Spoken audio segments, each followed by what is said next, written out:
अनेकांच्या पोटातील ओठावर येणाऱ्या गुपितांची बिनधास्त मांडणी करणारं बातमीपत्र। चॅलेंज दिलंय की जर राजीनामा झाला नाही तर मी व्हिडिओ बाहेर काढेन, सगळा मोठा व्हिडिओ माझ्याकडे।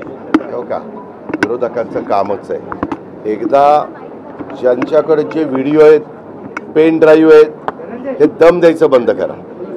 हे एकदा सगळे बाहेरच येऊ द्या। काय ते नुसतंच म्हणायचं मग तुम्ही बातम्या लावताय।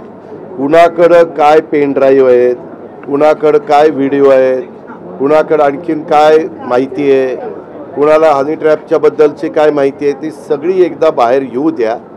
त्याच्या संदर्भामध्ये आपल्यालाही कळेल की कोण कसं वागतंय, कोण कसं वागतंय। पण सातत्याने वेगवेगळे मान्यवर गेले अनेक वर्ष, आज नाही अनेक वर्ष, म्हणजे मागच्याही सरकारच्या काळात पण याबद्दल बोललं जात होतं, त्याच्या आधीच्या सरकारच्या काळात पण बोललं जात होतं आणि ह्याही सरकारच्या काळामध्ये बोललं जातं। आणि प्रत्येकजण काहीतरी पेन ड्राईव्ह दाखवतो ना, का हे पेन ड्राईव्ह, अरे तो दाखवा तरी आणि एकदा कळू द्या, लोकांनाही कळू द्या आणि काय तो सत्य लोकांच्या समोर येईल। त्याच्यात काय होतं, सगळेच जण संशयाच्या भोवऱ्यामध्ये राहतात। बरं, बातम्या तुम्हाला जशा मिळतात तशा तुम्ही देता। त्याच्यात 4 मंत्री आहेत, त्यात IAS ऑफिसर आहेत, IPS ऑफिसर आहेत, त्याच्यात बरेच काही राजकीय लोक आहेत। आता असं म्हटल्यानंतर सगळे मंत्री म्हटल्या की मंत्र्यांना त्या अँगलने बघायला सुरुवात होते। राजकीय लोक म्हणल्यावर सगळे राजकीय लोक त्याच्यामध्ये येतात आणि IAS IPS ऑफिसर म्हणल्यावर IAS ऑफिसर, IAS आणि IPS ऑफिसर येतात। असं ते सगळं आहे।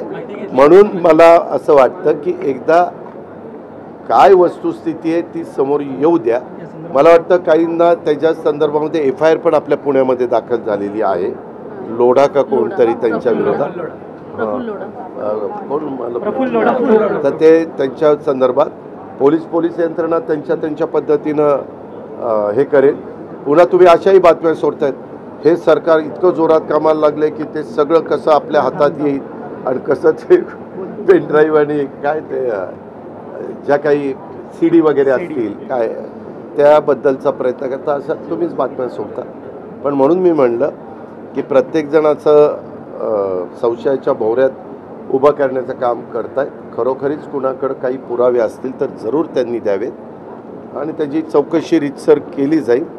त्याच्यामध्ये कुणालाही पाठीशी घालण्याचं काम। तुम्ही आता मराठी भाषेबद्दल जे काही तुम्ही वक्तव्य केलं ते सगळ्यांनी ऐकलं, मात्र सध्या राज्यामध्ये मराठी आणि हिंदीवरून वाद होताना पाहायला मिळतात, मारहाण होताना पाहायला मिळते। आणि काल तर चक्क 3 महिला खासदारांनी खरं तर सगळ्यांनी आपापलं भान ठेवून वागलं पाहिजे, बोललं पाहिजे।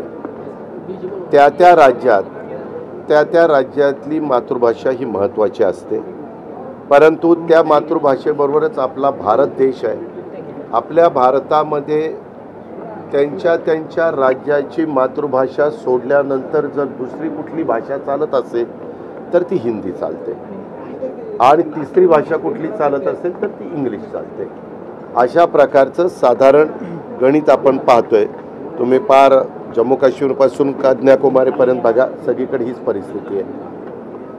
प्रत्येकाला आपल्या मातृभाषेबद्दल अभिमान असला पाहिजे, आदर असला पाहिजे, प्रेम असलं पाहिजे, ती टिकली पाहिजे। तिला मराठी अभिजात भाषेचा दर्जा मराठीला मिळालेला आहे, त्याहीबद्दल आपण पंतप्रधानांचं अभिनंदन केलेलं आहे। परंतु हे आता ज्या काही गोष्टी घडतात की तुम्ही एक आहे, इथं राहणाऱ्यांनी पण त्यांना जर यदा कदाचित मराठी बोलता येत नसेल तर त्यांनी सांगावं, हम महाराष्ट्र में रह रहे लेकिन इतना अच्छा हमें मराठी नहीं आता, लेकिन हम मराठी का आदर करते हैं। हमारी भाषा हिंदी है या अंग्रेजी है, लेकिन हम सीखने की ज़रूर कोशिश करेंगे। इतना बोला ना, कुछ वो गड़बड़ होने वाली नहीं है। बेधड़क निर्भीड बिनधास्त मांडणी करणारा खबऱ्या लाईव्ह।